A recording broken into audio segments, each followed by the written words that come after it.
A estalagem de Santiria, em Tomar, recebeu na última sexta-feira a apresentação da lista M ao Conselho Regional de Coimbra da Ordem dos Advogados. A realização desta iniciativa na cidade do Nabão explica-se pelo facto de haver registro para presenças tomarenses na candidatura, a começar pela advogada Anabela Estanqueiro, que cumpre as funções de mandatária. A ERTE esteve em reportagem na estalagem e falou precisamente com Jacó Simões, candidato a presidente do Conselho Regional de Coimbra da Ordem dos Advogados, que explicou as metas a que a sua lista se propõe.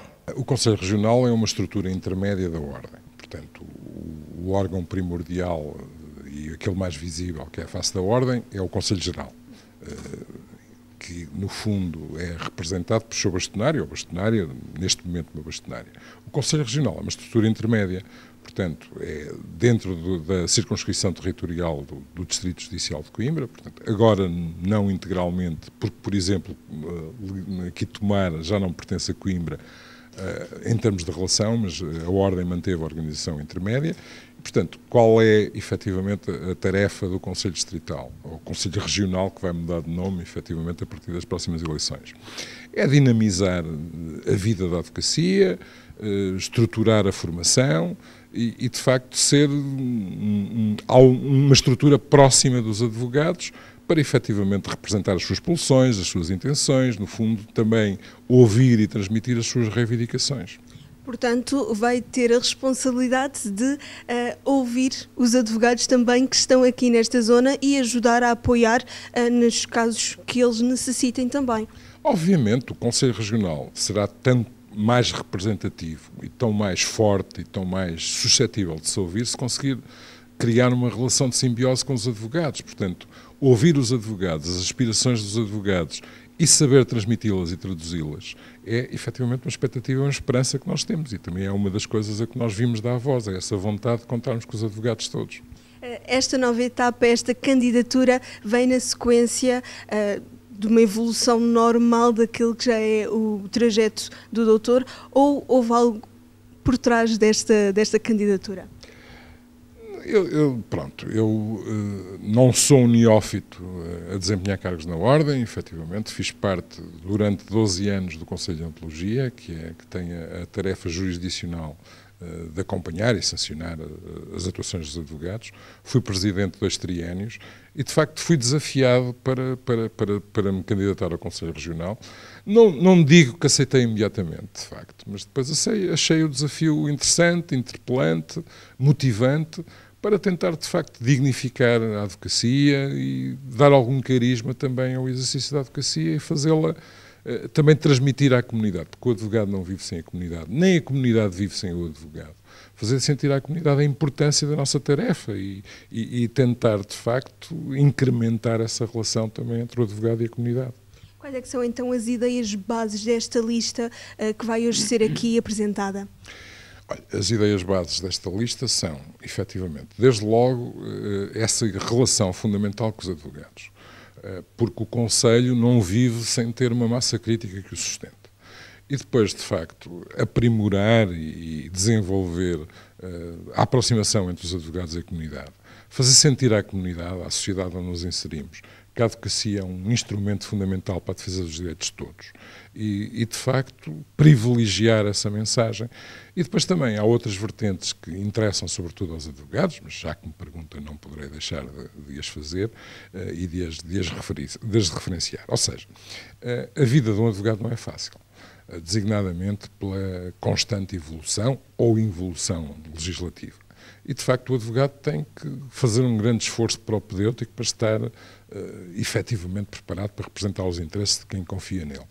E a Ordem poderá ter um papel a desempenhar e, de facto, o papel da Ordem poderá ser, e terá de ser, e nós queremos que assim seja, dinamizar a chamada formação contínua, para que os advogados, efetivamente, tenham junto da Ordem alguém que os suporte, que os sustente, que os motive e que os auxilie, efetivamente, a essa tarefa de permanente formação e permanente estudo, que é, no fundo, uma das necessidades dos advogados.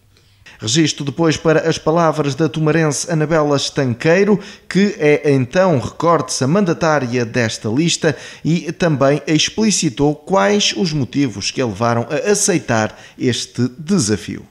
Desde logo o convite, quando me foi endereçado, eu não hesitei, porque conheço o trabalho dos candidatos, 3 deles foram do meu curso de Coimbra e sei que eles, além de serem pessoas credíveis, com grande capacidade de trabalho, têm já a experiência que colheram de outros mandatos anteriores. E, portanto, eu não tive dúvidas, tendo em conta essa questão. Depois também temos uma colega que vai integrar a lista e que é cá de Tomar. O facto de tanto a mandatária como um dos membros da lista serem de Tomar é que trouxe esta reunião aqui para a nossa cidade. Precisamente, parece-nos que é importante haver uma advocacia de proximidade, porque a advocacia é um instrumento fundamental do exercício efetivo da cidadania. E quanto mais forte for a advocacia, mais poderosa e de qualidade também irá ser a cidadania. Portanto, o advogado tem um papel eminentemente social. E embora muitos de nós, advogados, tenhamos muito pouco tempo, quase todos, temos muito pouco tempo e lutamos com essa dificuldade, existem colegas que, de forma altruísta, portanto, se dedicam e aceitam o desafio de pertencer a estes órgãos que são imprescindíveis para a defesa da advocacia. Acredito então que esta lista vai conseguir fazer exatamente essa aproximação entre os advogados e a população?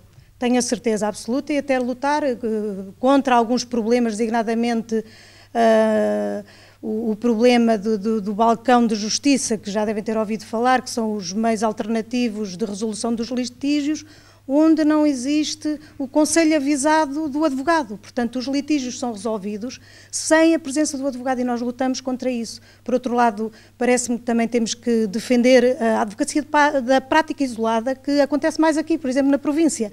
E, portanto, esta lista, tenho a certeza que vai ser uma acérrima defensora destes valores. A ERTE falou ainda com Maria José Vicente, ela que é candidata à presidência do Conselho de Deontologia e já faz parte do atual elenco diretivo. Aliás, a experiência, segundo esta dirigente, será o ponto forte desta lista. Eu quero dizer que eu já sou atualmente vice-presidente do órgão. Vou-me candidatar só porque o atual presidente já não se vai recandidatar, ele vai se reformar. E eu penso que a mais-valia da minha lista é precisamente a experiência, ou seja, dos 15 membros que compõem o órgão, 8 transitam de um conselho, do atual conselho para esta candidatura.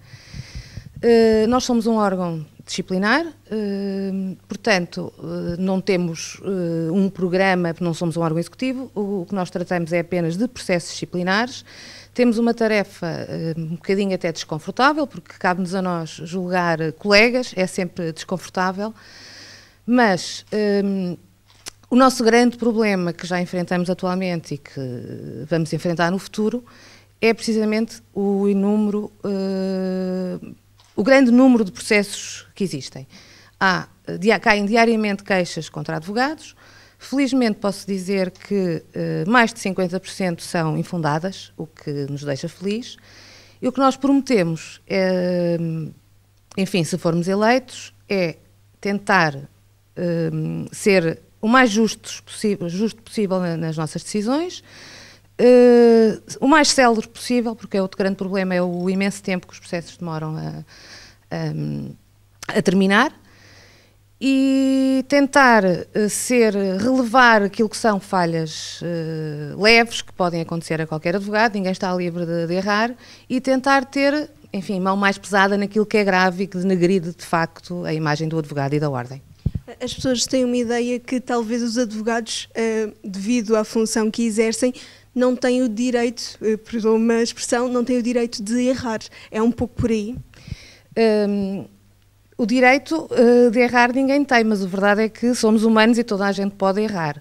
Uma coisa é, ninguém está livre de, por exemplo, de anotar mal um prazo e deixar passar um prazo, de anotar mal uma audiência e de faltar à audiência. São falhas que são praticadas por negligência, enfim, podem acontecer a qualquer pessoa. Outra coisa são factos dolosos em que há a intenção de lesar o cliente e de lesar o cidadão, e nós aí temos que defender o cidadão, como é evidente.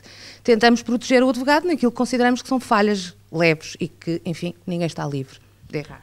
Ou seja, tem aqui, então, exatamente as duas vertentes, tanto a parte de proteger os advogados, como a parte de ver quando é que os cidadãos têm o direito de exercer o seu direito à queixa e verificar quando eles têm razão na queixa que apresentam. Exatamente, é isso mesmo que nós fazemos. É verdade que a grande maioria das queixas são de cidadãos, mas também temos participações dos próprios tribunais, das conservatórias, de comportamentos que consideram inadequados dos advogados. Mas é evidente que, em situação em que se prove que o advogado, de facto, agiu mal, nós temos que agir e temos que punir. Sendo um cargo que não é fácil, uma vez que estão a lidar também com colegas de profissão, o facto de esta lista ser composta por vários membros que já vêm do mandato anterior faz com que seja uma transição um pouco mais fácil e que haja continuidade nos processos. Exatamente. Nós apanhamos sempre... Já apanhámos processos do mandato anterior, que o próximo mandato vai apanhar processos nossos e os novos, claro. É evidente que para exercer funções neste órgão, no Conselho de Deontologia, é muito importante a experiência, porque nós tentamos fazer com que as decisões sejam iguais, ou seja, não queremos punir de forma diferente advogados que cometeram a mesma falha. Portanto, tem que haver aqui, digamos, uma certa doutrina que deve ser passada de um mandato para o outro. E eu penso que essa é a nossa grande mais-valia, que dos 15 membros, 8 já fazem parte do atual membro e têm importante experiência. Manuel Carlos, responsável da delegação de Tomar da Ordem dos Advogados, também falou à reportagem da ERTE para explicar em traços gerais aquilo que consiste e se baseia este Conselho Regional.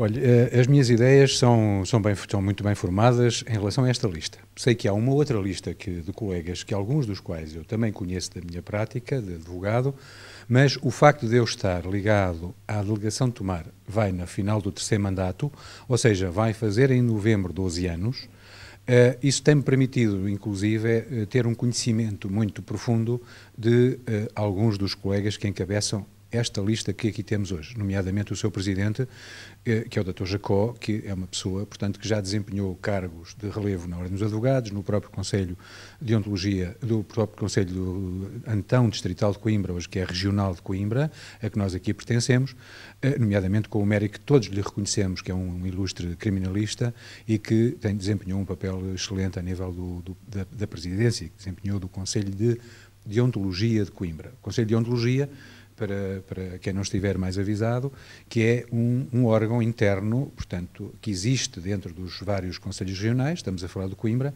que vai dirimir os conflitos, portanto, entre os clientes e os advogados e que vai sancionar, digamos assim, algumas infrações que os advogados possam efetivamente cometer, levando depois a sanções das mais variadas, inclusivamente suspensão e expulsão, as mais graves. O Dr. Jacó irá encabeçar, portanto, esta lista para Presidente do Conselho Regional de Coimbra. Como depois irão ter a oportunidade de verificar, portanto, ele não vai estar sozinho, é por isso que vem junto com alguns outros colegas, porque depois há o Presidente do Conselho Deontológico, que há de ser outra pessoa que ele nos vai apresentar, e depois há vogais. Há vogais para a parte da formação, há vogais para a parte do apoio aos advogados em termos de perspectivas de previdência, enfim, alguns outros esclarecimentos e outras da Procuradoria Ilícita, portanto, são vários os colegas que o acompanham.